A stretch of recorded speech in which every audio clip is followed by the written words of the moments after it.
Pronto. Glória a Deus, eu cumprimento a todos com a paz do Senhor. Amém? Pai do Senhor, está fechado.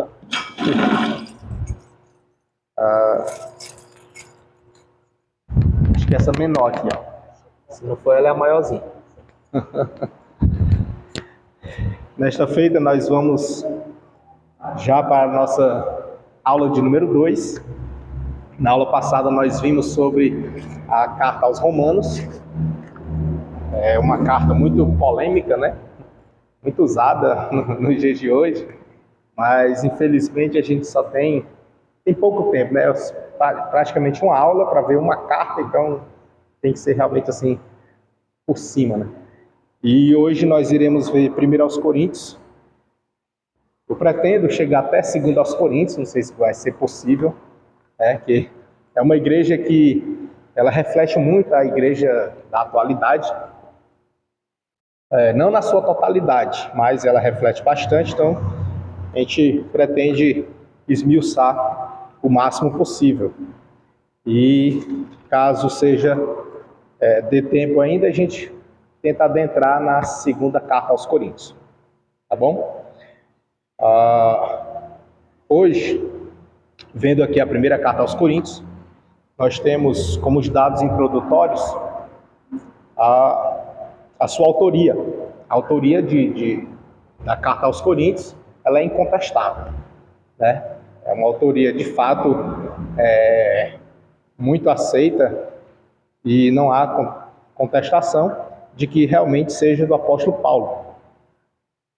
E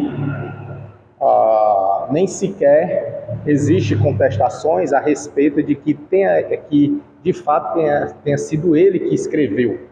Que algumas ela apenas narra e alguém escreve. Já Coríntios, nem isso é contestado. Ou seja, é como se ele tivesse escrito de próprio punho. Ele não apenas narrou, mas ele escreveu. Igual Romanos, por exemplo. Romanos, existe a suspeita de que tenha sido Tércio que tenha escrevido. O Paulo ditou e Tércio escreveu, né? E já Coríntios, não. Coríntios foi Paulo mesmo, de próprio punho. Tá? Então isso é incontestável. E aqui, logo no início, trata-se a respeito de alguns contatos de Paulo com a cidade de Corinto. Lá em Atos dos Apóstolos, no capítulo 16, quando fala da 2ª viagem missionária de Paulo, é o momento, é a ocasião em que ele passa por Corinto. Deixa eu ver. Atos 18, perdão, tá? Atos capítulo 18. Atos capítulo 18, no versículo 1, logo, né? Já de cara, já diz assim: depois disto, partiu Paulo de Atenas, ou seja, vindo de Atenas, e chegou a Corinto, né? E achando um certo judeu por nome Áquila, natural do Ponto, que havia pouco tinha vindo da Itália, e Priscila, sua mulher, pois Cláudio tinha mandado que todos os judeus saíssem de Roma, e se ajuntou com eles. Então, assim, a gente percebe ali que Paulo chegando em Corinto, tá? Capítulo 18. O capítulo 18 inteiro vai narrar sobre o período que ele esteve lá e bem como do seu retorno, tá? Então, no capítulo 18 a gente vai ver aí Paulo chegando em Corinto. Ele, na cidade de Corinto, aqui diz que o evangelho alcançou, deu certo? Nada. O evangelho alcançou a cidade de Corinto, a principal da Acaia. Acaia, a gente até desenhou no mapa, né? A região mais ampla, onde Corinto ficava dentro dela. Então, a cidade de Corinto ficava na região da Acaia. Isso tudo vai fazer mais sentido daqui a pouco, quando a gente estiver mais a fundo da carta aos Coríntios. E cerca de 20 anos após a crucificação de Jesus, né, isso aqui aconteceu cerca de 20 anos. Esse cerca de 20 anos é porque a gente não tem a data com precisão da crucificação, né? A crucificação foi uma data em que existe umas discordância no que diz respeito à precisão da data. Uns julgam ter sido no ano 27 depois de Cristo, outros vão para o ano 28, 30, então fica assim, aí existe uma margem de 5 anos, tanto do nascimento de Jesus quanto da crucificação, fica esses 5 anos para mais ou para menos, então fica aí do ano 27 ao 32 e do seu nascimento do ano 4 ao ano 7, salvo engano. 7, assim, a gente até viu no Evangelho, né, quando a gente começou a estudar os Evangelhos. Então, por esse motivo, não se tem uma data precisa, mas é aproximadamente o ano 27, que foi a crucificação de Jesus. E alguém pode perguntar, e o 33? 33 foi a sua idade. Aí é só fazer a conta, né? A gente até fez aqui, lembra? Desenhamos aqui, tentando chegar no divisor comum no ano. Então, assim, aqui ficou ali permeando, né? 27, 26, 28, 32. Até o irmão Adriel fez uns cálculos aí pra gente. Então, assim, fica aproximadamente 27 depois de Cristo. Eu até falei do Franklin Edward, que é um historiador, teólogo norte-americano, e ele se juntou com o Edward Glass, foi outro historiador e arqueólogo, e eles pesquisaram e fizeram aquela Bíblia de estudo em ordem cronológica da editora NVI. Aí eles fizeram em ordem cronológica e ele bateu o martelo. Ele foi ousado. Ele bateu o martelo dizendo que Jesus nasceu e morreu em 1º de abril. Ele nasceu em 1º de abril do ano 4 a.C. e morreu em 1º de abril do ano, não lembro se foi no ano 27 ou foi 28, coisa assim. Os outros sempre usam aproximadamente. Ele não, ele bateu e disse que foi ali a cabeça. E assim, uma editora muito boa, né, inclusive, diga-se de passagem, né, da NVI. E isso claro que são pesquisas, né, vai depender da fonte que ele se pautou, né? Vai depender da fonte que ele usou, ele vai precisar e provar, vai dizer que foi ali. Mas os outros preferem não se arriscar, e aí deixam aberto. Inclusive, ele julga que esse 1º de abril, que ficou famoso como sendo o dia da mentira, é exatamente em virtude da ressurreição de Cristo, porque ele ressuscitou e os soldados, para não morrerem, disseram que os discípulos roubaram o corpo de Jesus e disseram que ele ressuscitou. E aí isso era mentira, por ser essa mentira, aí ele acredita que se pauta nisso, né? Mas enfim, são coisas que cabem aos historiadores, né? Só para a gente ficar sabendo, só uma nota, ficar sabendo e não ficar surpreso aí depois, caso ouçam alguém falar. Então aqui ele diz que aproximadamente 20 anos após a crucificação. Se considerarmos o ano 27, 20 anos depois dá 47, né? Então ainda não bate aqui. A data para a carta aqui foi de aproximadamente 55, 56 depois de Cristo. E essa data, ela tem por marco o período do procônsul, do Gálio. Então, esse procônsul, ele esteve na região como magistrado, como juiz, procônsul, né, no caso, em torno do ano 45 ao ano 56 depois de Cristo. Então, foi no período dele, e aí por conta de ter sido no período dele, data-se a carta por volta do ano 55. Alguns, inclusive o David Stern, é um judeu messiânico, ele diz que foi no ano 50. Então, assim, para os irmãos verem como questão de data, assim, é melhor, é mais plausível dizer aproximadamente. Mais plausível. Eu sou mais desse viés do aproximadamente. Enfim, aí no nosso material ele traz o ano 55, 56. Salvo engano, a Bíblia pentecostal, deixa eu ver aqui, ela também traz. Algumas Bíblias elas trazem também, elas apresentam uma data. Deixa eu ver qual é aqui a da pentecostal. 55 também, 55, 56, depois de Cristo. Só o judeu messiânico diz que é 50. David Stern. Tá? Talvez na de vocês também deva mencionar alguma data.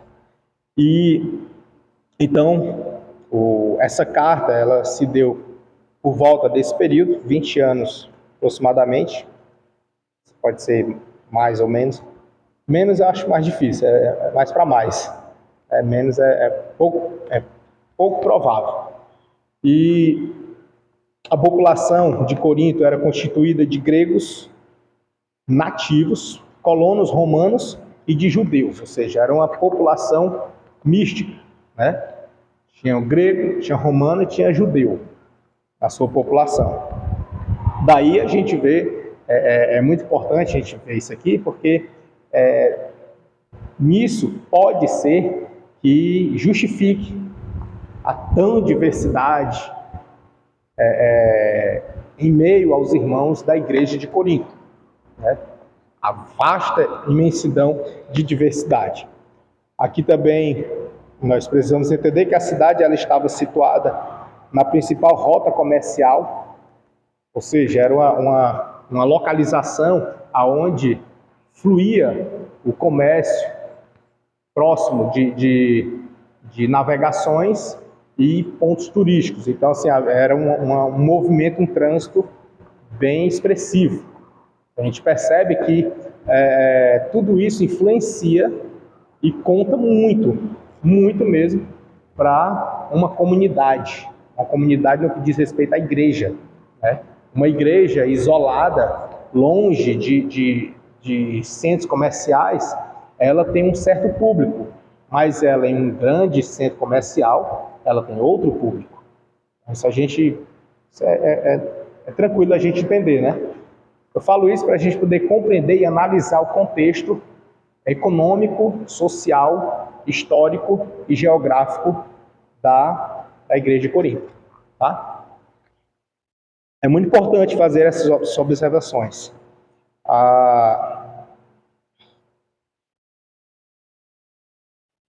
Nas próprias cartas aos Coríntios, descobre-se que o efeito de tal atmosfera na vida dos crentes dali é oriundo disso. Ali existiam dificuldades peculiares naquela região. Existiam dificuldades. Paulo ele foi o pioneiro na evangelização dessa cidade, né? Pelo menos o que a gente encontra na sua própria carta. Ele foi o pioneiro na evangelização. Só que o fato dele ter sido pioneiro na evangelização não quer dizer que os moradores de Corinto ainda não tinham ouvido falar de Jesus. Eles já tinham escutado, porque lá tinha judeus. Os judeus ouviram, os romanos ouviram. Então, não tinham, ele não foi assim o primeiro a anunciar Cristo para as pessoas já tinham noção. Só que a religião era muito forte, assim como até hoje é. Então, houve uma resistência gigantesca da parte dos habitantes da região da Acaia, no que diz respeito à aceitação do Evangelho. E Paulo ele foi um dos pioneiros a anunciar Jesus, o Cristo. Tá? Jesus, o Cristo, sendo o Cristo, sendo o Messias que havia de vir. Certo? Nesse aspecto, assim, existe uma diferençazinha. Eles já sabiam de Jesus, já sabiam de João Batista, do batismo, sabiam. Claro que não na totalidade, obviamente. Mas Jesus, como sendo o Cristo, aí foi por Paulo. Paulo levou a mensagem para aquela região. Ali existiam dificuldades peculiares, né? Havia muito entusiasmo de mistura com muita propensão ao erro. Algumas vezes o espírito sectário tomava vulto e parece que o apóstolo teve seus detratores que procuraram minar uma influência. Isto se constata muito facilmente na segunda epístola.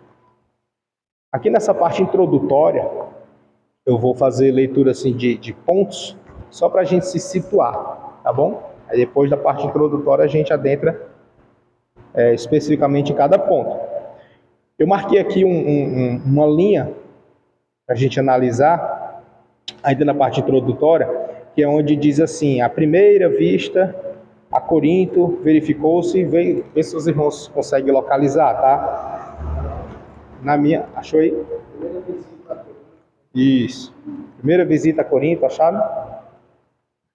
Tá quase aqui no finalzinho assim. Ó, marquei aqui. Tá? A primeira visita a Corinto verificou-se no que chamamos de segunda viagem missionária de Paulo.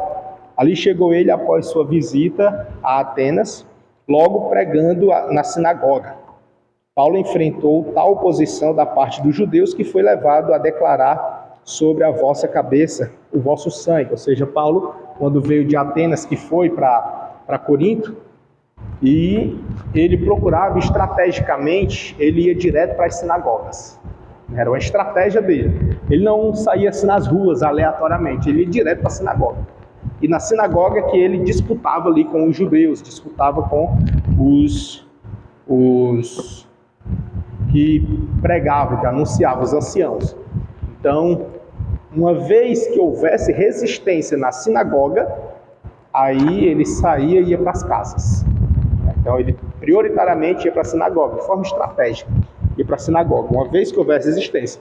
E houve resistência por parte dos judeus. Só que quando houve a resistência, Paulo, então, ele profere palavras de culpa e condenação sobre eles. Diz que o sangue deles recaia sobre a sua própria cabeça, não recaia sobre Paulo. Isso ele faz alusão àquele compromisso que é apresentado para o povo de Israel e também para a igreja, lá de Ezequiel. É que quando o atalaia ele viu o perigo, ele então anuncia, de modo que se ele não anunciar, o sangue dos inocentes recairia sobre ele, colocando na condição de culpado, ou responsável pelo sangue daqueles inocentes. Isso nos leva a fazer alusão assim. Todavia, o texto ele não faz menção do Tanakh. O Tanakh é o Antigo Testamento, era o que eles usavam na época, né? Eles ainda estavam vivendo o Novo Testamento, então não estava escrito ainda. Então eles faziam menções, faziam citações, faziam alusão ao Tanakh. E ele não menciona, não fala, mas ele profere esta culpa, né? Então ele diz que recaia, né, sobre a vossa cabeça o vosso sangue. Eu dele estou limpo. Então ele profere essa palavra: recai sobre vocês o vosso sangue, eu estou limpo dele, não tenho culpa sobre ele. Então, assim, procurando alguma base bíblica para que ele possa fazer isso, por exemplo, a pessoa resistiu, se recusou a aceitar Cristo, aí ele logo já disse: então recai sobre vocês o vosso sangue, eu dele estou limpo, eu não tenho culpa. Já preguei, né? Assim, já anunciei. Então, o que levou ele a fazer isso? Então, alguns teólogos acreditam piamente que ele tenha feito alusão a Ezequiel, ainda sem mencionar, somente falando. E de onde ele tiraria isso, né? De onde? Já, tipo assim, dizendo: eu já fiz o que estava no meu alcance a fazer. Agora, se vocês creem ou não, aí já não é mais comigo, é com vocês. E se vocês optarem por não crer, então recai sobre vocês a culpa do vosso sangue, não sobre mim. É tipo assim, uma justificativa diante de Deus. Deus, eu já fiz. Eles não querem, então pronto. Mas já estão sabendo. Pode falar.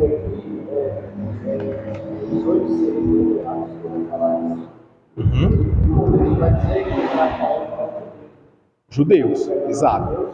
Exato. É o Cristo. Perfeito. Isso. Exatamente.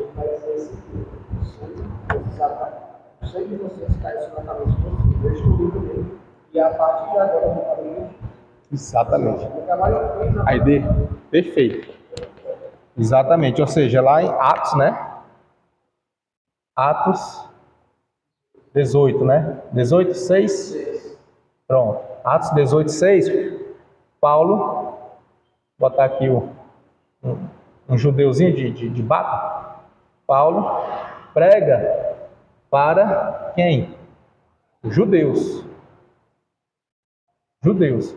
Percebamos que ele foi direto na sinagoga para falar logo para o judeu. Uma vez que os judeus recusaram, eles se opuseram, não foi? Uma vez que eles recusaram, aí o que Paulo fez? Paulo disse que ia para quem? Para os gentios. Há quem diga que aqui ele deu início ao seu ministério para os gentios. Assim, é um tanto quanto assim forçoso, porque ele já estava na sua segunda viagem missionária, né? Então assim, alguém buscando a base, para dizer assim, onde começou? Alguém buscando a base vai dizer que foi aqui. Alguém buscando base, mas assim, eu acho forçado. Mas assim, eu não estou aqui para falar o que eu acho, né? Vocês têm a liberdade de examinar as escrituras e procurar. Entendeu? Nosso papel aqui é mostrar. A gente mostra, vocês pensam. Sejam cautelosos, né? E jamais deixam o que você acha, o que pensa, prevalecer. Sempre prevalece a Bíblia. Todavia, se não houver respaldo bíblico, é melhor ficar quieto. É mais prudente. Mais prudente ficar quieto. Tá? Mas enfim, estou só mostrando o que existe, né? Existe, tem esses daí. Não são poucos. Tem esse que diz que aqui começou. Enfim, vamos continuando. Aí Paulo, ele passa então a pregar aos gentios. Por que ele fala assim? Porque ele não tentou com os judeus? Né? Houve resistência dos judeus. Aí ele diz, agora eu vou pregar para os não-judeus. Os não-judeus. Pregar para eles. E aí ele vai logo para onde? Para o vizinho. Começa logo imediatamente para o vizinho. Logo o vizinho da sinagoga ele já começa a pregar. E pasma, o vizinho aceitou. Legal, né? Isso aí me chama a atenção, sabe o quê? Porque geralmente aqui, trazendo para a nossa atualidade, geralmente as casas que são limítrofe, ao lado, conjugadas com igrejas, geralmente a pessoa não é crente. Geralmente. Não. Só uma análisinha por onde eu passei já, né? Não sei se os irmãos já observaram isso. Mas por onde eu passei, geralmente a casa do lado, a vizinha ali, que era para ser mais crente do que todo mundo, que está ali escutando todos os cultos, mas geralmente não é. Preguei no ministério, nossa congregação, em vez vizinha, a casa vizinha era uma igreja. Eita! Na hora do culto eles começam a falar. Na hora do culto eles batem tambor. Cansa. É, tipo implicância. Prudência, organizamento, propósito, aí acabou. Foi? Ô glória, aí é bênção, né? Onde abundou o pecado, superabundou a graça, viu? Literalmente aí. Então assim, Paulo foi logo para a vizinha do lado e já pregou o evangelho lá mesmo, já foi um que aceitou. O que era que ele pregava? Ele pregava Jesus, igualzinho a nós, né? Paulo pregava sobre Jesus. Só que Jesus, ok, tudo bem.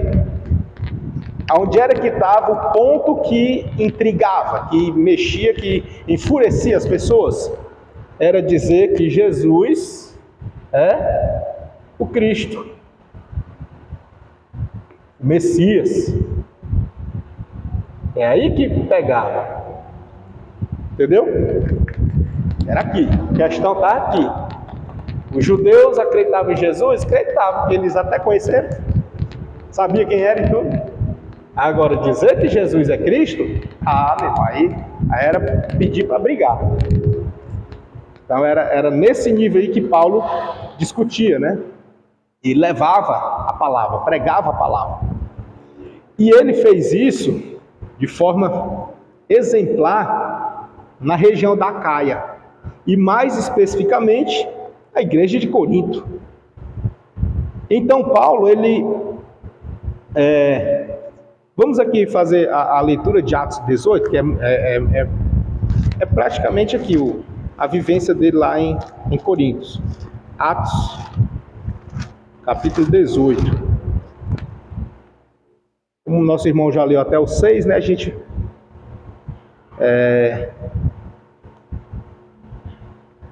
Cadê? Eu estou em 16, de novo parei em 16.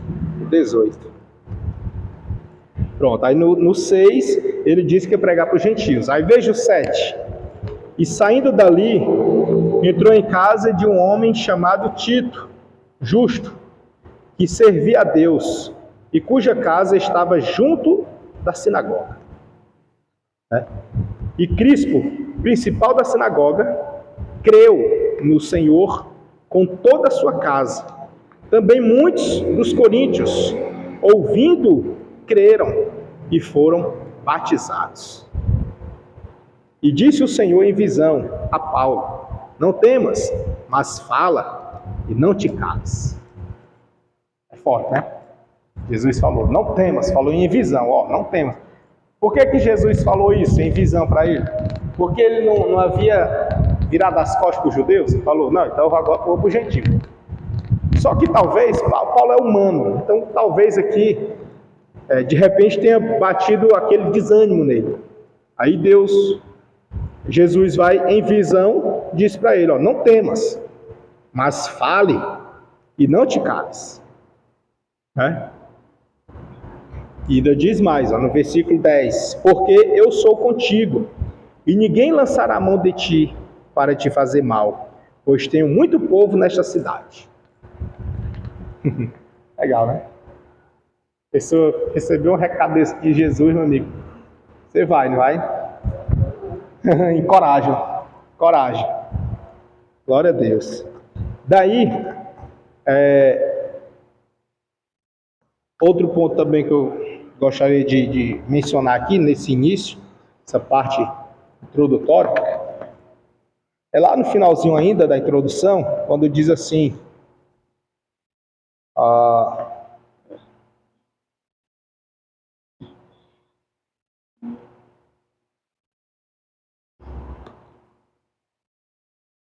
onde está a referência a Atos 18, verso 8, aí depois tem a referência a Atos 18, verso 10.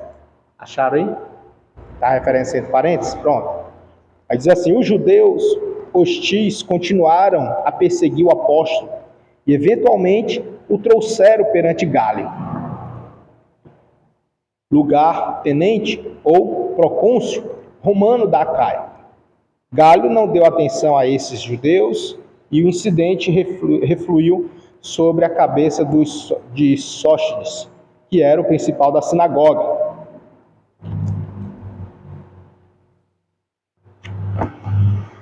Este Sóstenes aqui não é o mesmo que aceitou a Cristo, tá? Lembra que Paulo evangelizou lá?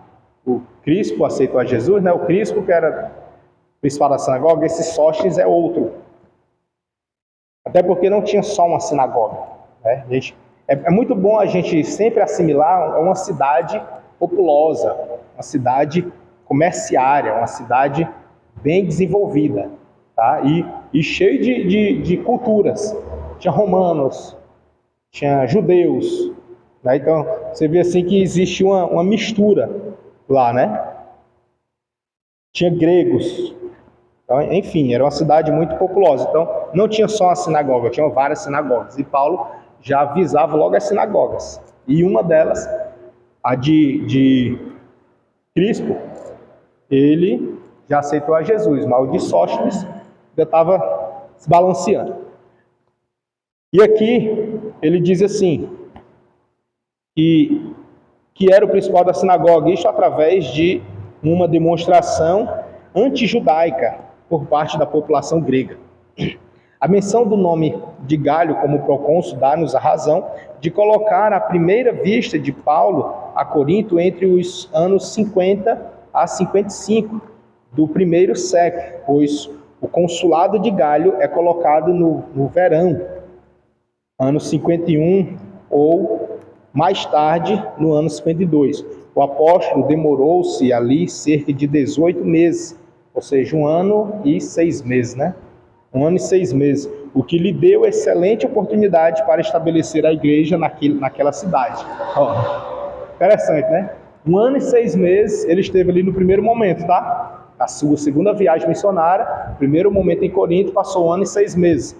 Esse 1 ano e 6 meses foi o suficiente para ele fundar uma igreja ali. E não só implantar uma igreja, mas também separar pessoas, presbíteros, pessoas cultas para ficarem lá e tomar de conta. Daí a gente vê, né? Eu gosto muito de fazer a comparação para os dias atuais. Quão lento nós somos. Né? Quão lento. Por quê? Claro que ninguém vai sair assim, abrindo igreja, à torta e à direita. Tudo é pela direção do Espírito Santo. Mas, vejamos, 1 ano e 6 meses foi o suficiente para ele implantar a igreja, separar pessoas, colocar lá, depois dá uma volta, retorna lá de novo, reforça o evangelho. É bem verdade que a igreja de Corinto, ela serve de exemplo para muita coisa, tá? Ela serve de exemplo para muita coisa, porque ela é a igreja, vou dizer assim, eu não sei nem se seria útil usar essa palavra, mas ela é como se fosse a igreja completa.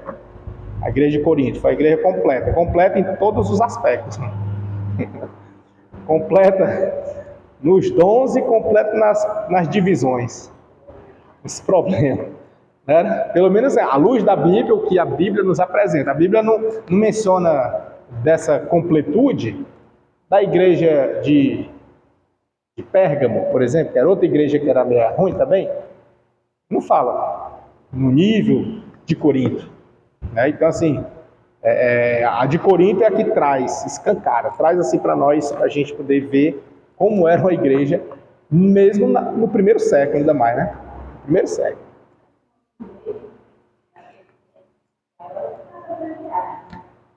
Não, é o mesmo tempo nosso que esse aqui de Paulo. Mesmo tempo ainda. Tá? Da contagem do nosso século. Ele estava no primeiro século e nós estamos no 21. Entendeu?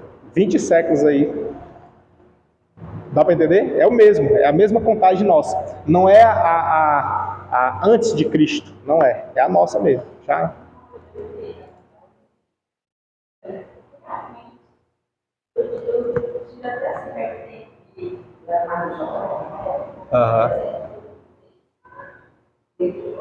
Bem diferente, né?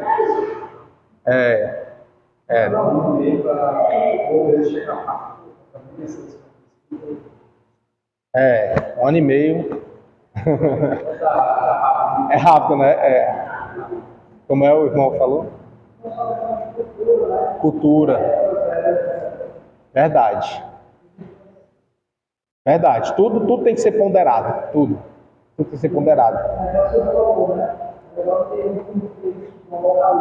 Sim. Perfeito. Inclusive, quem trabalha com implantação de igreja, ele faz esse estudo. Ele estuda e faz um mapeamento. Eles procuram saber qual é a religião que tem predominância naquela área. E se já existe outras igrejas, das mais diversas, ou se não tem, se o povo, o povo é mais inclinado para políticas ou para religião, mesmo sem ter, faz sempre um estudo econômico, sempre se faz um estudo, sempre. Já está com 1 ano já. Rápido, né? Rápido, muito rápido. Né? Com certeza. E assim, aqui é bom a gente também mencionar a coisa, eu tenho que deixar claro isso. Que essas pessoas que Paulo estava, digamos que, evangelizando, vou dizer abordando, as pessoas que ele abordou já eram pessoas crentes. Eram pessoas do judaísmo. Entendeu? Já eram pessoas que seguiam já, professavam a fé. Entendeu? Por isso que não é estranho ele pegar uma pessoa em 1 ano e meio e já colocar como bispo, já colocar ali na frente, já dar oportunidades, não é estranho, entendeu? Hã? Sim, pessoas que, porque tem o judeu e tem o prosélito. Tem o gentio que se converte ao judaísmo. Ele é o prosélito, mas é gentio, né? Aí tem os que frequentam, as pessoas que já sabiam. A gente percebe aqui, ó, olha quem aceitou o principal da sinagoga, Cristo. Entendeu? O principal da sinagoga, ele já era, digamos, um obreiro, um líder. Entende? Só, eu estou falando assim, com essas pausas e tudo, para que os irmãos possam gerir, para saber que não é um toque de mágica, não caiu do céu, que foi... Não, é para entender que era humano, são pessoas humanas e tudo, e só para a gente racionalizar, né? Vamos raciocinar como acontecia. É muito importante isso. Isso chama-se meditação, né? Meditar. Muito importante. Aí, Paulo, ele veja que a estratégia que ele usava qual era? Direto nas sinagogas. Direto na sinagoga. Quando ele diz aqui que não vai mais para o judeu, porque eles recusaram, ele vai para o gentio, é que ele não vai mais focar na sinagoga. Ele vai nas casas. Entendeu? Só que em quais casas? A casa de gente assim. Pessoas influentes. Pessoas que já têm uma certa credibilidade, né? Ele era estrategista. Ele não ia assim na casa do aleatória, entendeu? A estratégia ia na casa daquele que já tinha uma certa credibilidade na sociedade. Os pontos. Exato. Naquela casa. Reuniões naquela casa. Entendeu? Então, isso é estratégia para a obra missionária, para nós, é estratégia. É você tentar marcar reuniões, encontros, devocionais, momento de oração, na casa daquele que já tem aceitação na sociedade. É mais rápido. Primeiro, a aceitação é mais rápida. Isso é estratégico, isso é uma estratégia. A aceitação é mais rápida e a motivação das pessoas é maior. Ela já vai para um local que ela já conhece. Ela já sabe quem é a pessoa. É melhor do que ela ir para um que ela acha a região perigosa, que ela tem medo, que ela não sabe nem quem é. Já surgem obstáculos. A gente já sabe que a obra do Senhor ela é árdua. A gente já sabe que as pessoas elas não têm assim, essa motivação toda, essa empolgação toda para aceitar Jesus ou para ir para a igreja, para ir para o culto. Né? Assim, elas não têm. Então, se você usar de sabedoria, estratégia e marcar um culto na casa de uma pessoa que já é aceita na sociedade, não é mais fácil alguém aceitar o convite? Entendeu? Tranquilo, tem que ir, né? Vai em paz, viu? Deus abençoe. Aí é mais fácil de haver aceitação, entende? É só esses pontinhos que eu queria mencionar para que a gente entenda as estratégias de Paulo. É muito, muito importante. Por isso que Paulo é muito mencionado nos cultos missionários, né? A estratégia dele é espetacular. É algo que Deus deu realmente, sim, muito forte. E pronto, já vimos aqui, né? Passou 1 ano e meio. E depois de lá, ele foi para Éfeso. Tá? Só que ele foi para Éfeso, mas ele passou rápido em Éfeso. Não parou não. Aí depois ele retorna e dá uma passada em Éfeso. Demora um pouco mais em Éfeso, mas nessa vez aqui ele vai em Éfeso, mas é rápido. Pronto. Feito isso, vamos aqui para prosseguir. Problemas da igreja e suas soluções. A igreja de Corinto tinha problema ou não? É até piada, né? Teve.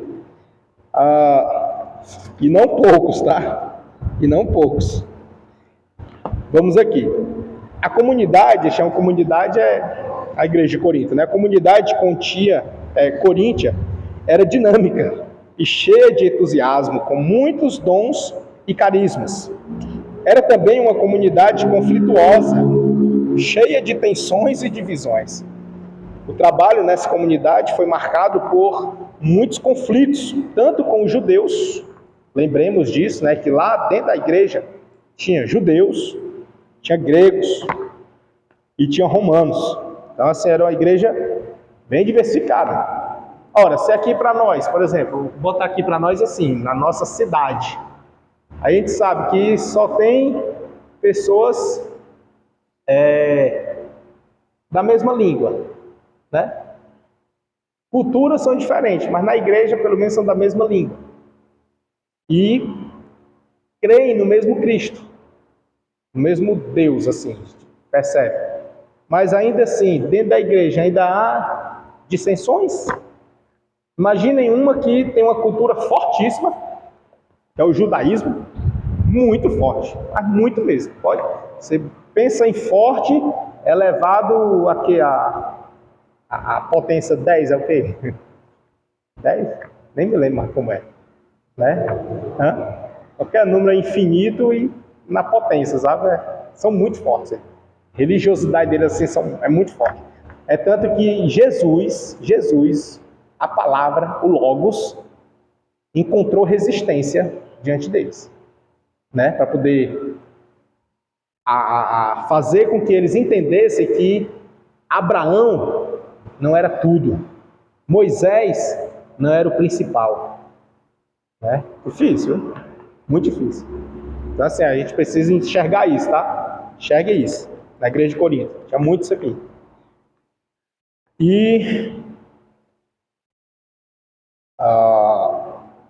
é importante que mesmo diante de tudo isso, Paulo não desanimava e foi confortado com uma visão em que o Senhor o estimulava, né? A visão que Deus deu a ele. Qual foi a visão? Dizendo, não temas, continua a falar e não te cales, eu estou contigo, né? Muito bom isso aí.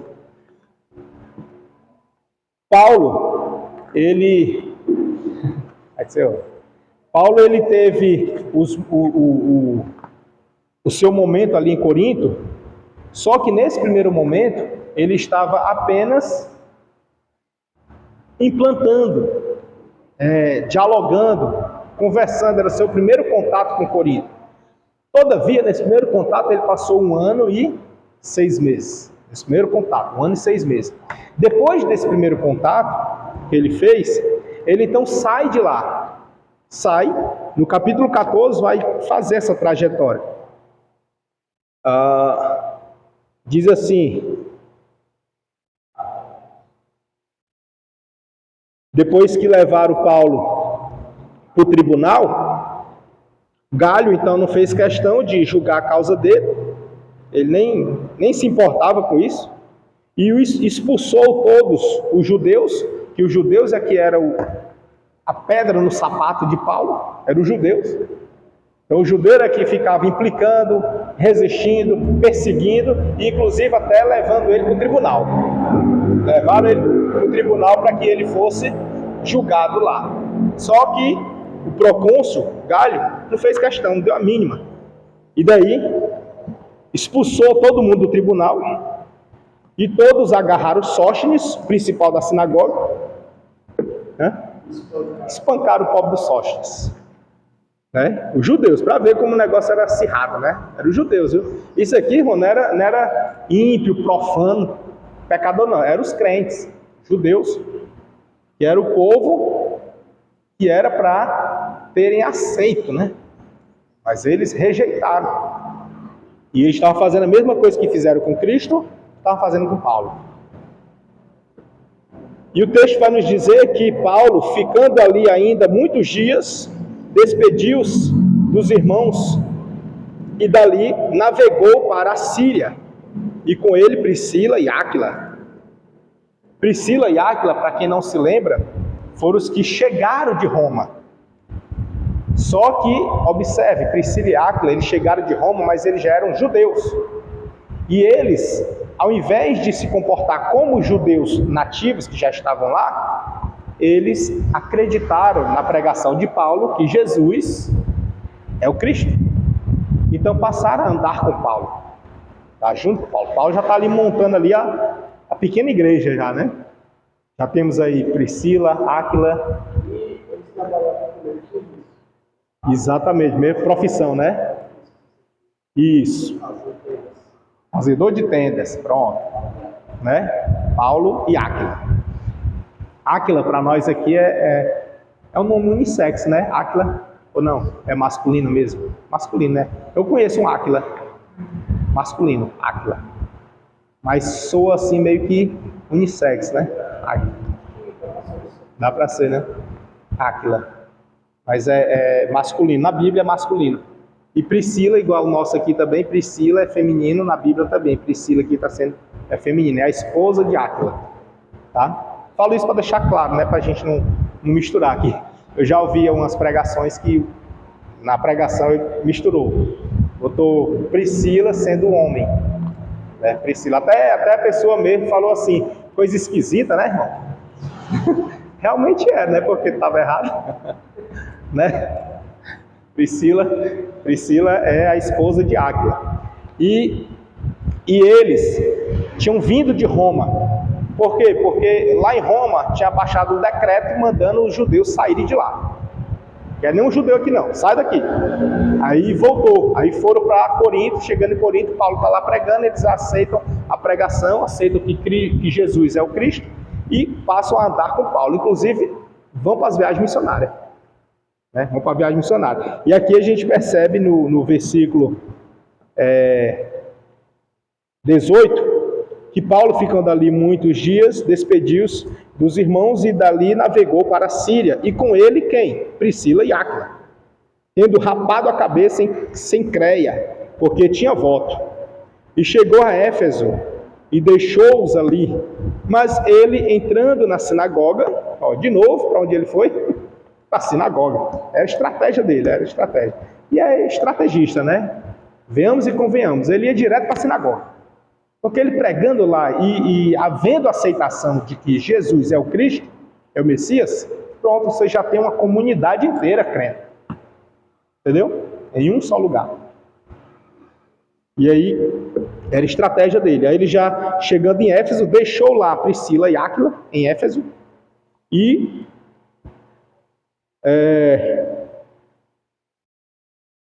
deixou e foi disputar nas sinagogas.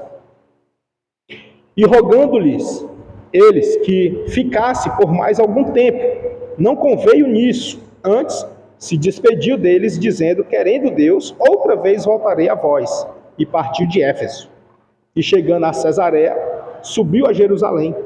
E saudando a igreja, desceu a Antioquia. E estando ali algum tempo, partiu, passando sucessivamente pela província da Galácia e da Frígia, continuando a todos os discípulos, confirmando, né, a todos os discípulos. Aí aqui o texto vai mostrar a aparição de outro personagem. Quem é? Apolo. Aí Apolo aparece aqui, né? Esse Apolo, por que eu estou fazendo questão da gente dar uma volta por aqui? Porque o Apolo é que vai chegar lá em Corinto e os irmãos vão começar a ficar o quê? Divididos. Né? As facções, né? E chegou a Éfeso um certo judeu chamado Apolo, natural de Alexandria, varão eloquente e poderoso na escritura. Né? E o texto vai nos mostrar que este era instruído no caminho do Senhor e fervoroso de espírito. Esse fervoroso de espírito aqui não é que ele fosse pentecostal, né? Aquela coisa, não. É que ele era disposto. Esse fervoroso de espírito é que ele era disposto.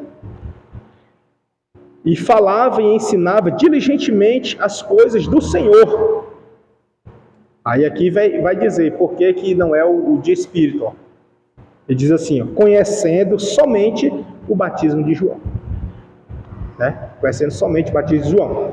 Só que aqui, claro, né, que abre margem, aqui é pano para manga para muita coisa, mas aqui dá-se a entender que ele era aquela pessoa que era cheio do Espírito Santo, porém não na evidência do falar em línguas. Entendeu? Ele tinha sido batizado somente com o batismo de João, ele só conhecia o batismo de João. O texto fala, né? Conhecendo somente o batismo de João. E não faz menção que ele conheceu aquele batismo lá do Pentecostes, que é com Espírito e com fogo. Entendeu?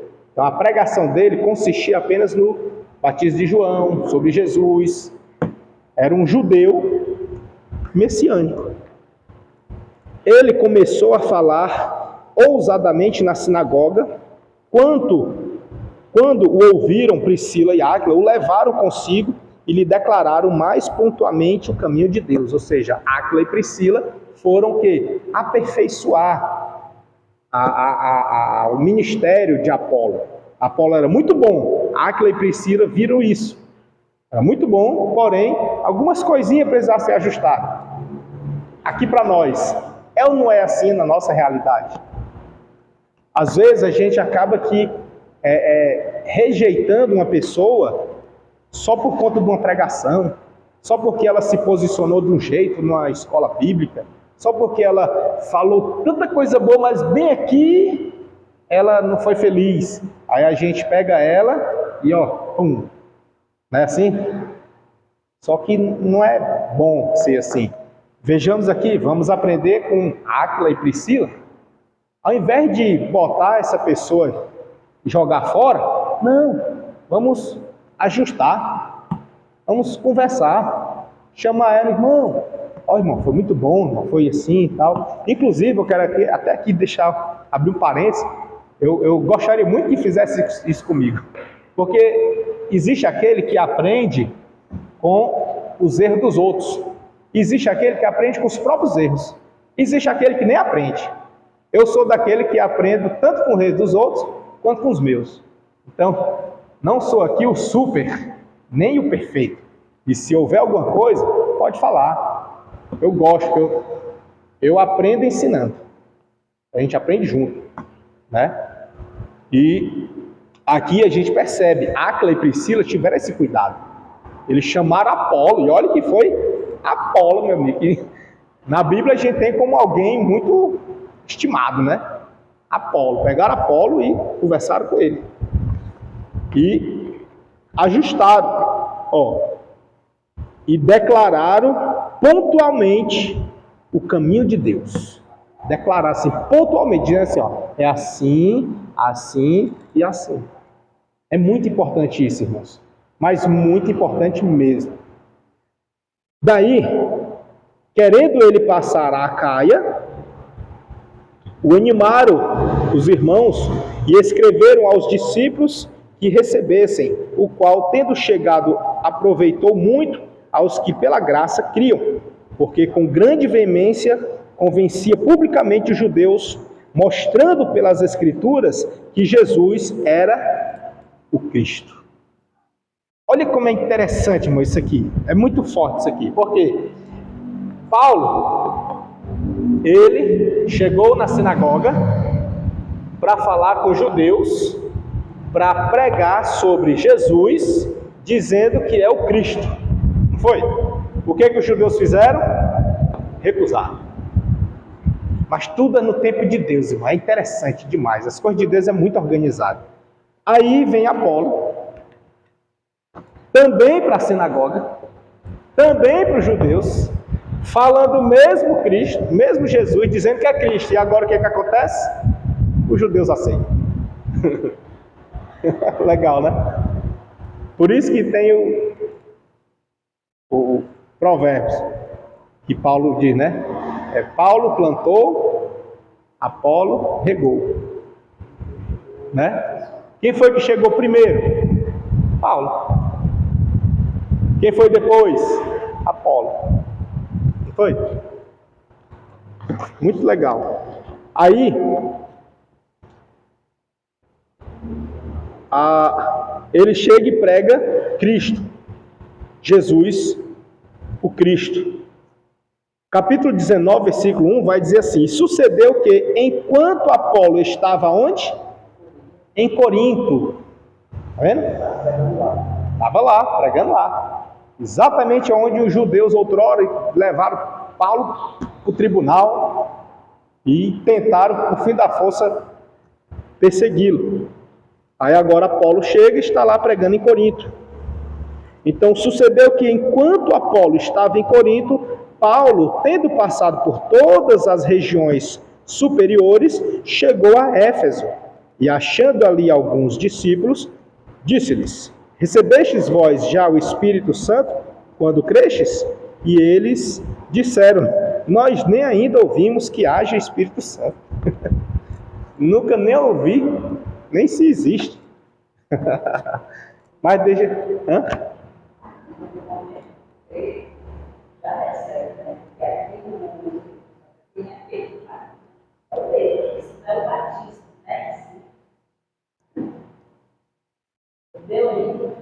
No versículo 3 ele diz, né? Perguntou-lhes então: em que sois batizados então? E eles disseram: no batismo de João. Mas Paulo disse, lembra, irmãos, que quem passou lá antes de Paulo? Quem passou? Apolo. E Apolo conhecia qual? De João. Só conhecia de João. Né? Entende como faz tudo sentido assim? Não está bem organizado ou não? Ou tá bom aí, Clarinha? Tá dando certo, não? Tá sucesso. O irmão já fez essa, não foi? Já, né? Foi, né? Né? E quiser compartilhar também, meu pai. Compartilhar, que é sempre bom a gente ver os pontos e tudo, é muito importante isso aí. Mas tá dando para compreender, né? Perfeito assim. Aí, Paulo chega em Éfeso. Apolo já tinha passado lá. Apolo só conhecia o de João. E Paulo pergunta: vocês já receberam do Espírito Santo? Ele não sabe nem se existia, né? Eu nem ouvi falar. Aí Paulo perguntou-lhes: então, em que sois batizados então? E eles disseram: no batismo de João. Mas Paulo disse: certamente João batizou com o batismo do arrependimento, dizendo ao povo que cresce no que após ele havia de vir, isto é, em Jesus Cristo. E os que ouviram foram batizados em nome do Senhor Jesus. E impondo-lhes Paulo as mãos, veio sobre eles quem? E falaram em quem? E profetizaram. Forte, não? Mesma hora, né? Instantânea assim. Você já ouviu falar? Não. Só no de João. Ah, não, de João é para dizer que havia o arrependimento, é para o Cristo. Mas tem outra aí, né? É o Espírito Santo. E impondo-lhe as mãos, eles foram batizados. E na mesma hora ali já falaram outras línguas. Por isso que, pelo menos assim, vou dizer da Assembleia, e algumas outras também, as pentecostais, elas têm que o batismo com o Espírito Santo, ele é evidenciado pelas línguas. Entendeu? É um dos fatores, né? É evidenciado. Não é que é regra, sim, mas é muito forte. A evidência pela língua estranha. Muito forte isso aí. Todavia, tem aqueles pontos lá que a gente falou lá no começo, no módulo de Atos, né, que a gente mencionou, tem aqueles pontinhos lá que nós vamos ver lá na pneumatologia. Chegando lá, inclusive esse módulo aqui mesmo, na Epístola de Coríntios, ele pulou. Ele pulou o capítulo 12 e 13, ele E do 11, ele vai para o 14. Exatamente para deixar esse ponto aí, lá para o módulo de pneumatologia. Quando chegar lá, a gente volta para esse assunto aqui de novo, tá? Fique tranquilo, não ficar no prejuízo não. Então, enfim, chegando aqui, a gente observa que Paulo, ele está voltando, né? Ele já está agora o quê? Na sua terceira viagem, e ele está regressando, está voltando de novo, passando lá por Éfeso e vai chegar em Corinto novamente, tá? Aí, nesse ínterim, deixa eu apagar aqui. Nesse ínterim, Paulo, ele, botar aqui Corinto, eu vou botar bem por aqui, ó. Corinto e Éfeso. Aí, Jerusalém está bem aqui embaixo. Aí, aqui em Corinto, está quem? Apolo. Aqui em Éfeso, está quem? Paulo. Nesse momento, né? Aqui já é na sua terceira, né? Certo? Apolo aqui está na primeira dele aqui, né? Ele passou daqui e foi para cá. Aí, Paulo, depois que orou aqui para as pessoas, tudo, aí ele vai para cá. Vai passando de cidade e vem para Corinto. Quando chega em Corinto, é o momento em que ele já presencia as dissensões, as discordâncias, as facções, aquela confusão toda. Só que tem um porém. Se a gente for olhar aqui no capítulo 5 de 1 aos Coríntios, capítulo 5,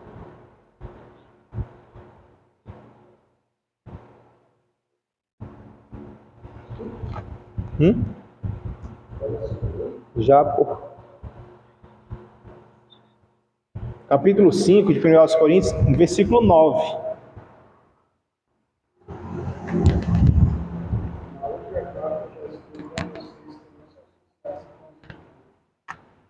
Isso.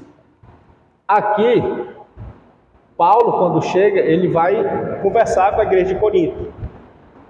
Só que ele, em um regresso dele, ele manda a primeira carta para cá, para Corinto. A primeira carta dele,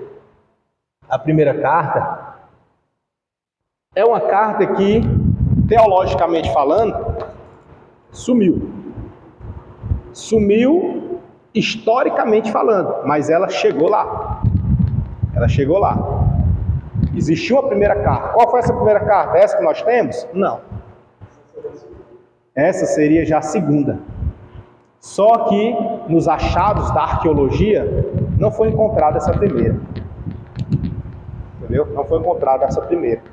Como não foi encontrado, classificaram então a segunda sendo a primeira. E até é compreensível, né? Foi a primeira achada, digamos assim.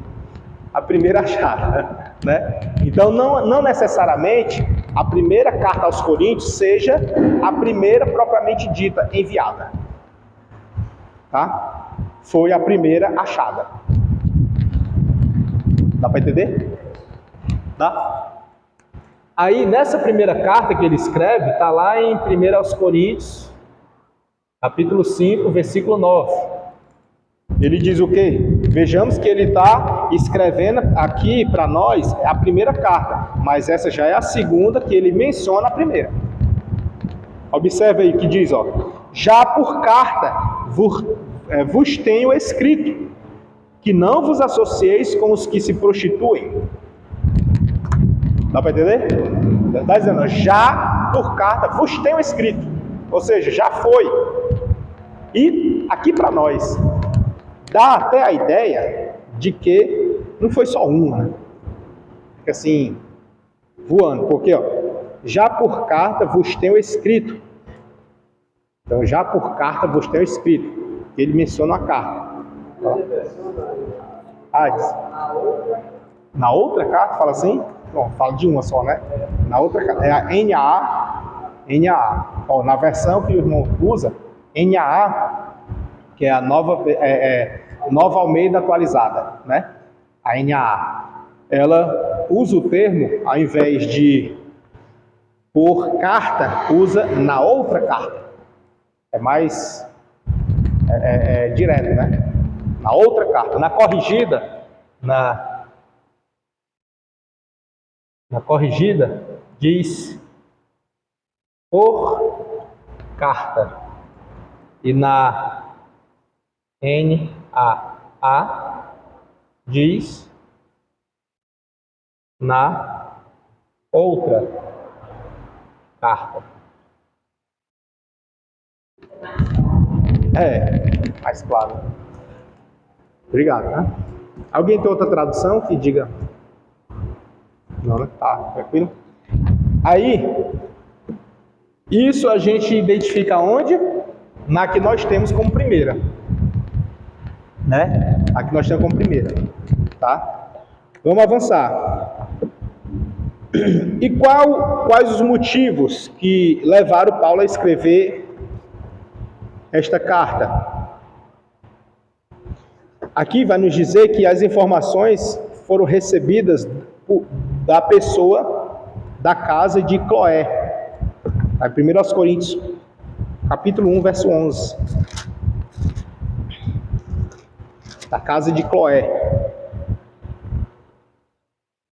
Ele diz assim, ó: porque a respeito de vós, irmãos, me foi comunicado pelos da família de Cloé, que há contendas entre vós.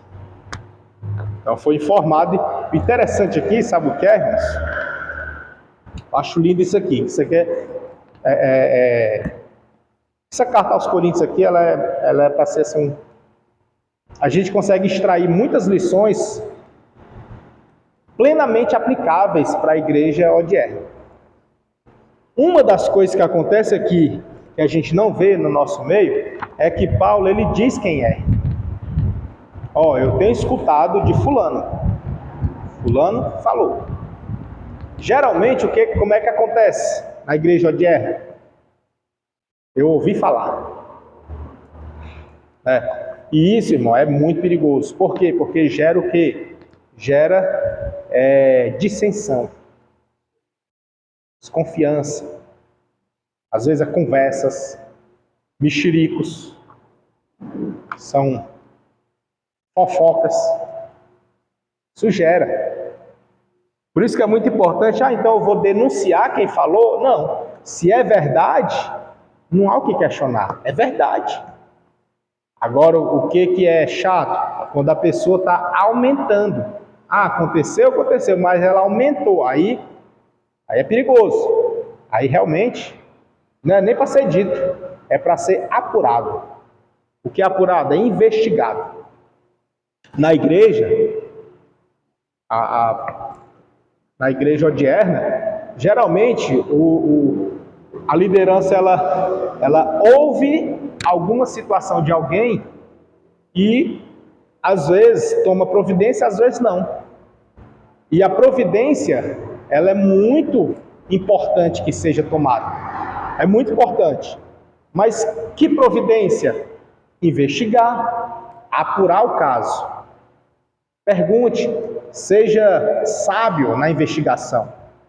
Não é fazer uma roda e dizer: fulano, diga aí o que tu me disse. Não, aí você está jogando, como é que chama? Lenha na fogueira, né? Você está jogando mais. Mas você faz a investigação. Se você notar na investigação que houve aumento, houve um acréscimo demasiado, aí você chama a pessoa que lhe comunicou, chama, eu investiguei, eu fui atrás, eu fiz isso, fiz aquilo e vi que não bateu com o que você me falou. Você tem certeza daquilo? Tenho.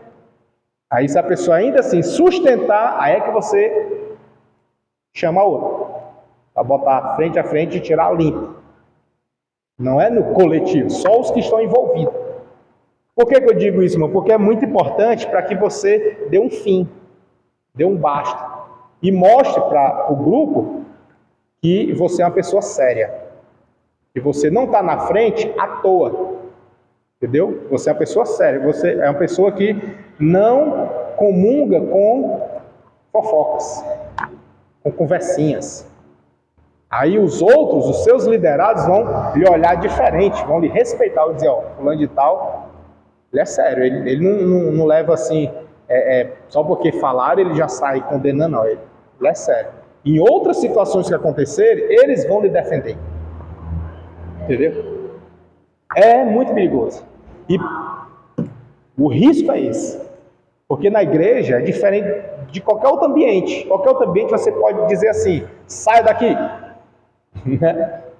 Na igreja a gente pode? Não é adequado, né? Olhando, indo para o direito, você pode, mas você não deve, porque não é da sua competência fazer isso, né? Porque a igreja ela tem dono. Quem é o dono dela? Deus. E quem foi que chamou as ovelhas para dentro dela? Foi Deus. Então, se foi ele, é dele. Não compete a nós botar ninguém para fora, né? Não compete. Mas compete a nós doutrinar. Isso é da nossa alçada. Pode haver um parente, chega uma pessoa veio, quer trabalhar, você faz de tudo. Tem que usar da força do braço, né? A força física. Já tive uma pregação com auxiliar. Chegava a pessoa assim, né? Embriagado. E a gente tentava ali, sentava com ele, ele falava. Aí uma certa insistência, já não tinha de jeito nenhum. A gente tentava ver ele lá, conversar ele ali. Embora.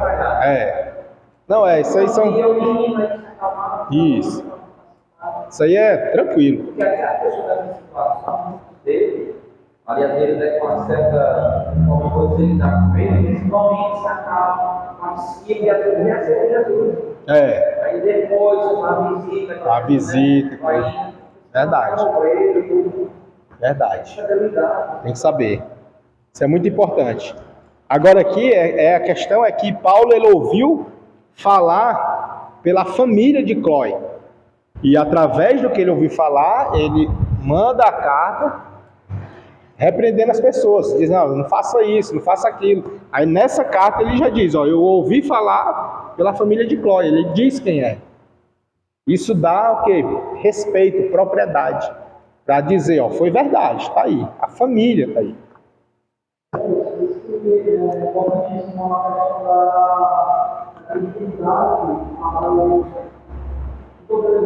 Sim.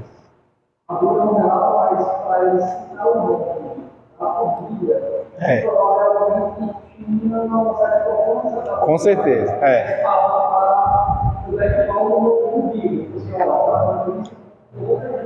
Exato.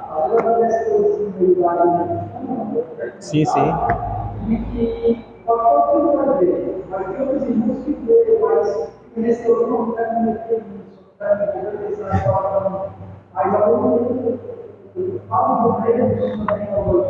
Sim. E ainda seja um vendedor, chegar para a família do irmão, você se entregar, mas como proteger para fazer a perfeito. Sempre com o intuito não de matar a pessoa, destruir, não é. O intuito é esse. O intuito principal é o quê? É contribuir para o crescimento saudável da igreja. A igreja, no todo, ela é um corpo, né? São membros do mesmo corpo, e esse corpo precisa crescer de forma saudável.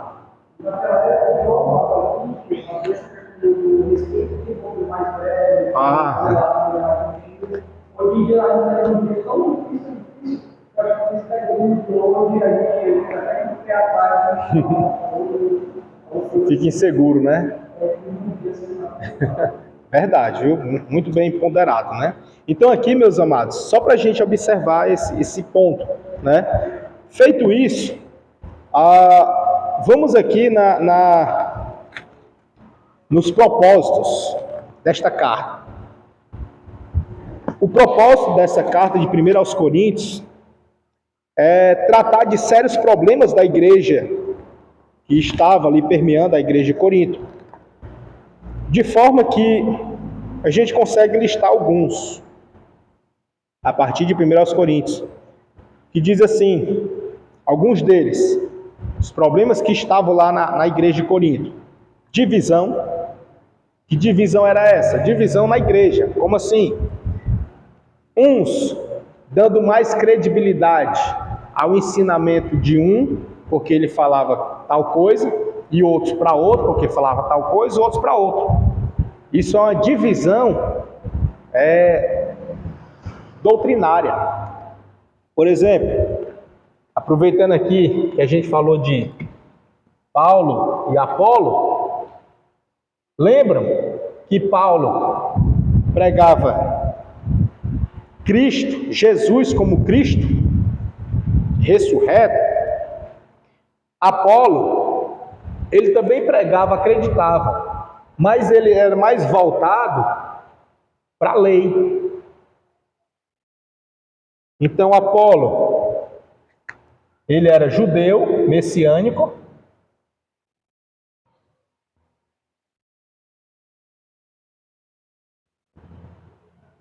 Apolo, judeu messiânico e mais inclinado para a lei. Paulo era mais inclinado para Cristo. Então, na igreja, os que, lá na igreja, que tinha gregos, romanos, tinha judeus, os que comungavam com a ideia de que era Jesus, ok, mas a lei ainda prevalecia, a lei é que era quem deveria reger a conduta da igreja, eles comungavam com a ideia de Apolo. Os que falaram, não, mas depois que veio Cristo, ele cumpriu toda a lei, não há mais a necessidade da observância da lei, somente Cristo já basta. Aí vinha por Paulo. E aí o que gerou na igreja? Uma divisão. Uns falaram, eu sou de Apolo. E outros disseram, eu sou de Paulo. Não é assim? E lá na frente vai surgir outro que diz, eu sou de Cefas. Né? Né? Aí vai para Pedro. Eu sou de Cristo. Muito obrigado. Eu sou de Jesus, né? Cefas de Cristo. Aí os que dizem assim, eu sou de Cristo, era invalidando aqui, para ficar no meio termo, né? Invalidando aqui, mas observe que Cristo não foi lá pregar, né? Ele usou pessoas para ir lá. Mas tipo hoje, acontece muito da questão do arminiano e calvinista.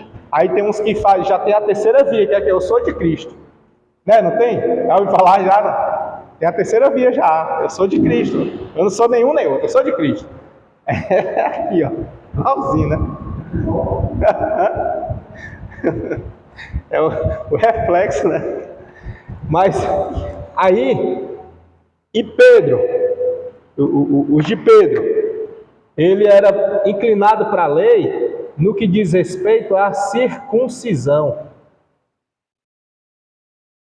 E o de Cristo, a ressurreição de Cristo, o texto não vai falar muito do de Cristo, mas se fala que é Cristo, a gente já entende que é na sua ressurreição, sem dependência da lei e nem validade dela.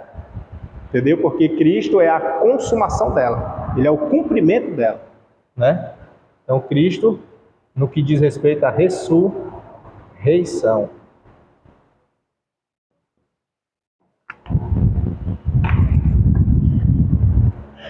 Então tem a divisão. Outro problema que tinha lá na igreja de Corinto, a imoralidade, né? A imoralidade, não precisa nem falar muita coisa, mas especificamente na igreja de Corinto estava acontecendo o que aconteceu na história. O incesto, né? O incesto. Só que dentro da imoralidade, aí abre um leque para inúmeras outras, né? Que um abismo chama outro abismo. Então, desse daí, vamos presumir os demais, para a gente ganhar tempo. No que tange a imoralidade no modo geral, o incesto, o que for, a imoralidade, o que despertou a atenção de Paulo, e aqui eu chamo a atenção aqui para a gente, rapidamente, é que Paulo observou que estava acontecendo e as pessoas achavam normal. Não havia o constrangimento pelo ato. Não, normal. Vocês andam cheios de orgulho quando deveriam estar na mentalidade de vocês. Pronto. Eu e vocês, as pessoas que existem. Perfeito. Qual é a referência aí? É o 5:2, né? Vocês andam cheios de orgulho. Pronto. Quando deveriam estar na mentalidade. Vou apagar aqui de novo, tá? Já tem que ir, né? Tranquilo. Deus abençoe, viu? Pai do Senhor. Não esquece de ver o vídeo depois, tá? Tá. Então, no capítulo 5 de 1 aos Coríntios, capítulo 5, 1 aos Coríntios, ele vai falar sobre essa imoralidade no meio da igreja. O senhor está de folga hoje? Está de serviço? Vai trabalhar também? Eita, Jesus, já. Eu vou tentar apressar aqui, viu? Pensei que eu fosse chegar na segunda carta, mas não dá não para chegar não, né? Dá não. Até daria, se eu só passasse por cima. Mas não gosto não, eu gosto de discutir o assunto. Né? Vou apagar aqui. Então, no que diz respeito à imoralidade.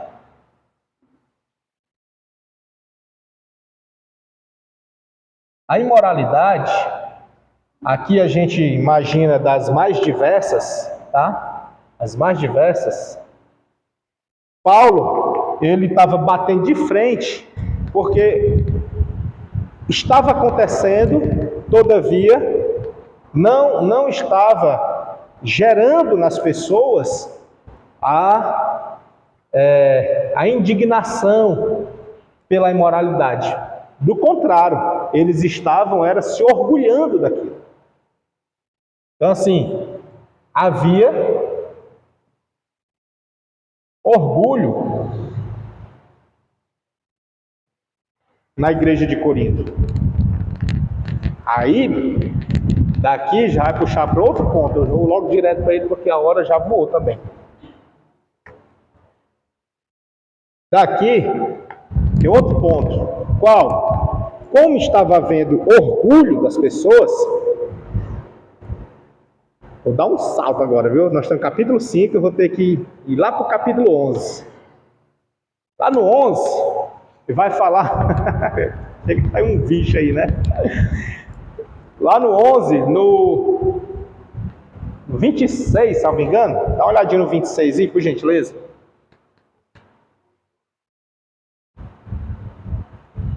Não, 26, 29 ou 30. Hã? Da ceia, esse mesmo. Vê É o 29, né? Hã? Não. É o 26. 26. Porque todas as vezes que comer deste alimento escravos, anuncia a morte do Senhor também. Vai o 27. É o 29, né? Eu acho que é o 29, Deu 29. 29. Pois quem come e bebe, sempre serviu o povo, come e bebe de juízo. Esse aí é o 29? Pronto, então o 29.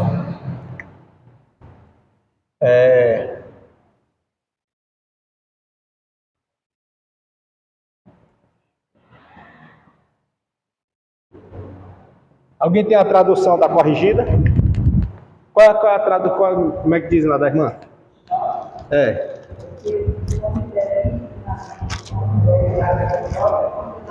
Pronto. Isso. Versículo 29, né? Aqui é no 1 Coríntios 5:12, 2. Obrigado. E aqui, 1 Coríntios 11:29. Pronto. Aqui, meus amados, o texto sagrado que fala de 1 Coríntios capítulo 11, que a gente usa muito na ceia, tem esse versículo 29 que é intrigante. Que ele fala que aquele que come e bebe indignamente, né? O que seria esse indignamente? Ele diz, come e bebe para a sua própria condenação. Por quê? Aí ele vai e explica, né? Não discernindo o corpo do Senhor. Não é assim? Perceba que esse não discernindo, ele é um fator preponderante e conclusivo, complementar do indignamente. Perceba na frase, no versículo, aquele que come e bebe indignamente, come e bebe a sua própria condenação. Por quê? Porque ele não está discernindo o corpo do Senhor. Então, se ele discernir o corpo, logo, ele não estaria comendo e bebendo para a própria condenação e, por sua vez, não estaria indigno. Entendeu? Voltando, né? Então, o fator preponderante está no não discernido. Dá para entender? É tipo para quem prega a palavra, tem o versículo, ele tem a palavra-chave. O capítulo, ele tem a palavra-chave. A palavra-chave desse versículo é esse aí. É o não discernido. Diz, qual é a tradução desse? NVI? Tá vendo? Ó? Já vai discernir, né? Não discernir.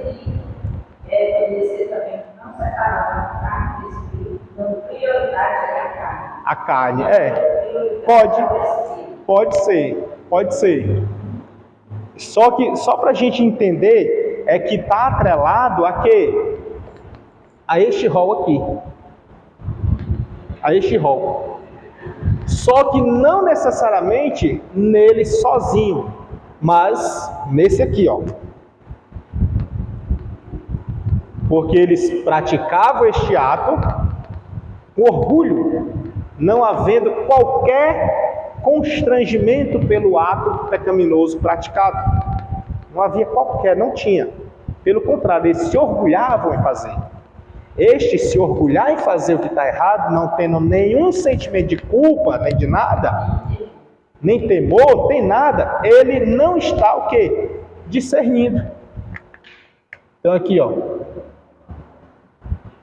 Não discernindo.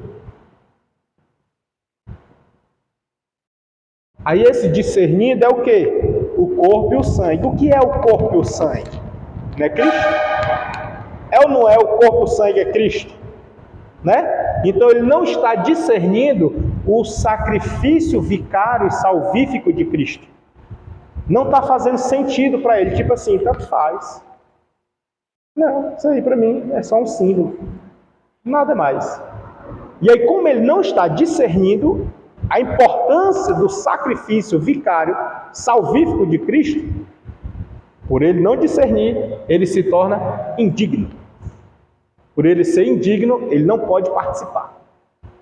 Entendeu? E se ele não pode participar, ele precisa o que então? Se reconciliar, ele precisa rever os seus conceitos, rever a sua prática, rever a sua conduta, rever como ele está vivendo. Por que é importante a gente analisar isso aqui?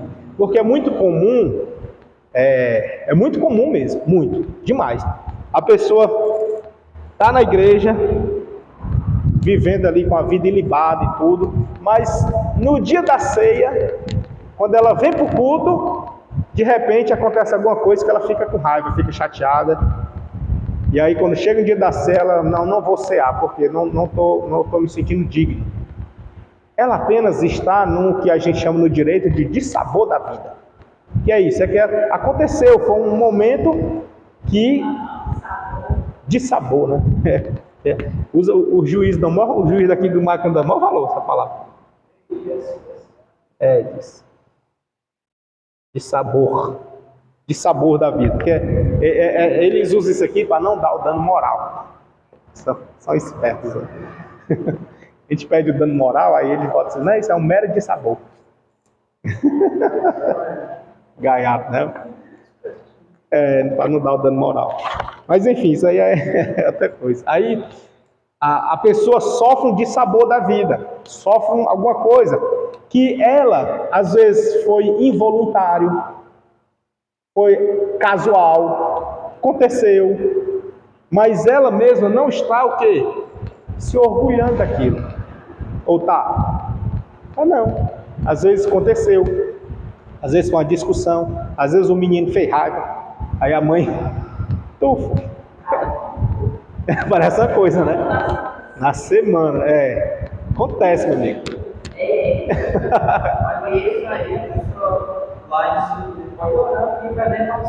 Exatamente. Exatamente, entendeu? Exato. Ela tem a total liberdade de reconciliar ali na frente. Vai lá e ora, está resolvido. É diferente desse aqui. Esse aqui, ele pratica uma imoralidade e se orgulha dela. Você está se orgulhando daquele ato que cometeu na semana da ceia? Não. Houve ou não houve o constrangimento? O que Paulo alega aí? Eles não se constrangem. Né? Não se constrangem. Você se constrangiu? Se aconteceu, então está resolvido. É só pedir oração. Pede perdão, reconcilia e vamos cear. Dá para entender? Essa é tão sério que é versículo 1, que essa moralidade não existia nem entre eles. O negócio é pesado. E estava tendo na igreja. A igreja. Aí o negócio é vergonhoso, né? A igreja de Corinto é completa. Tem gente assim, é igual as igrejas de hoje. Não é muito não, porque lá ela era completa nos problemas, ela era completa nos dons. E hoje em dia as igrejas só é completa nos problemas. Os dons passa longe, né? Só tem alguns. Um lápis aqui e outro acolá. Né? Infelizmente. Mas, enfim, está aqui modelo para nós. Eu digo modelo porque... Não, modelo não, um exemplo. Minha mãe ela tem um ditado que ela diz assim, os bons servem de modelo e os maus de exemplo. Modelo é o que você copia. O exemplo é o que você observa. Então, os bons é de modelo e os maus é de exemplo. E aí aqui é um exemplo. Não é um modelo, é um exemplo. Né? Pronto, feito isso, deu para compreender aqui? A hora já voou. Tinha um bocadinho de coisa para a gente ver ainda, mas a gente concluir sem terminar.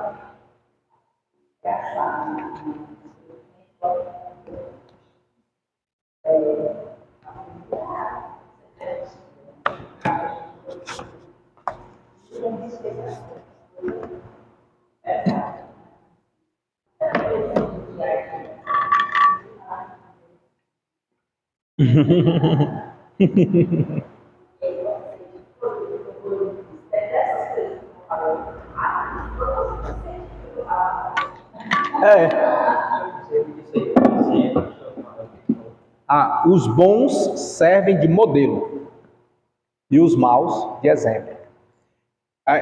Nisso que a irmã está falando, uma vez aconteceu, se fosse assim, irmã, se a gente fosse indigno de cear por toda e qualquer coisa que acontecesse, aí eu pergunto à irmã, quem estaria digno até para orar por nós? Uma vez aconteceu aqui, né? Uma vez aconteceu aqui,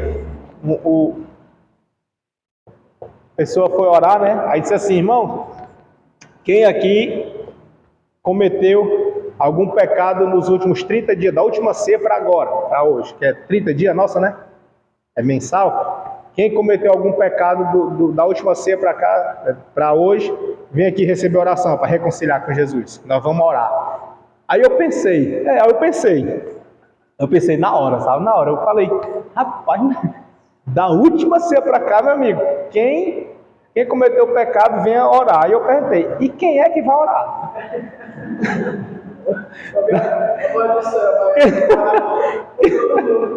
Porque não escapa não, amigo, não tem. 30 dias, cara. A irmã mencionou uma semana, na semana da ceia acontece. E 30 dias, amigo. Até ele quer orar, não vai ter ninguém para orar. Ai, mas...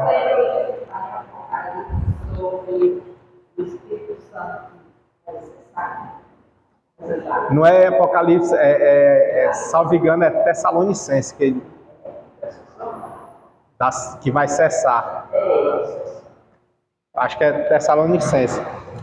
Aí eu dou uma pesquisada e mando para a irmã.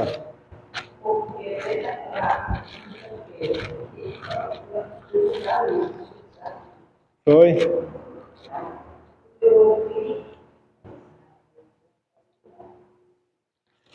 É isso, né? Vamos orar? Irmã, tem que sair, né? Cobre o olho já. É só orar para a gente encerrar. Né? Glória a Deus. Algum comentário? Falar em comentário, eu trouxe aqui. Esse comentário aqui é um comentário judaico do Novo Testamento.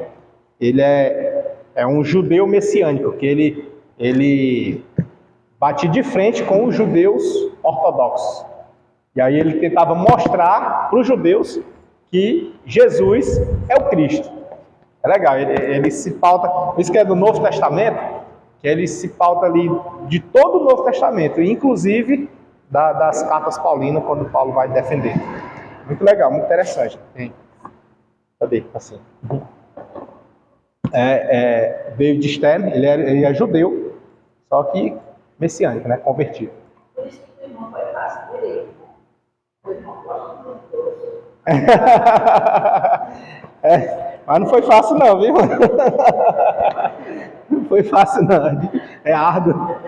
É difícil. Mas é bom, sabe? Na verdade a gente não teme, realmente. Os livros do direito é daqui para cima. É daqui para cá, assim, acho. Vamos orar? Glória a Deus. Quem precisa de oração? É minha casa, né? Glória a Jesus. Pai querido e Pai amado, nós te agradecemos, Senhor, por essa maravilhosa oportunidade que o Senhor nos concedeu, Pai, de poder discutir um pouco mais a respeito da Tua Palavra. Senhor, nós não estamos tratando, Pai, de assuntos da Tua Palavra para dizermos que sabemos mais, ou tão pouco ainda para se vangloriar, ou mesmo, Pai amado, para achar que não precisamos dela. Pelo contrário, Senhor, nós reconhecemos a nossa necessidade. Nós precisamos, Pai amado, cada vez mais ouvir de Ti, Pai, aprender de Ti, Senhor, e abraçar a Tua causa. Senhor, nós te pedimos, Deus, que assim como o Senhor mostrou para o Teu filho o apóstolo Paulo, Pai, o Senhor mostrou para ele em visão que ele não se calasse, mas que ele continuasse, porque o Senhor era com ele. Pois assim, Pai amado, nos ensina, Deus. Nos ensina, Pai amado, a continuar. Nos ensina, Pai amado, a prosseguir. Nos ensina, meu Deus, e nos dá força, Pai, sabermos que o Senhor está conosco. Pai querido e Pai amado, nos ajuda, Senhor, a reconciliar contigo, Pai, a cada vez que for necessário. Nos ajuda, Pai, nos ensina, Deus, nos dá discernimento, Pai, para que possamos discernir o corpo e o sangue do Senhor, para que possamos, Pai amado, adentrar as mansões celestiais jubilosos e dizendo, Maranata, ora vem, Senhor Jesus. Pai querido e amado, nós te agradecemos, Deus, por essa oportunidade maravilhosa. Despede em paz os teus filhos, Pai, teus filhos que vão retornar para os seus lares, aqueles que vão trabalhar, guarda, aqueles que já tiveram que sair, abençoa, cuida, Pai, de cada um. E assim nós te pedimos, Pai, e já te agradecemos em nome de Jesus. Amém? Graças a Deus.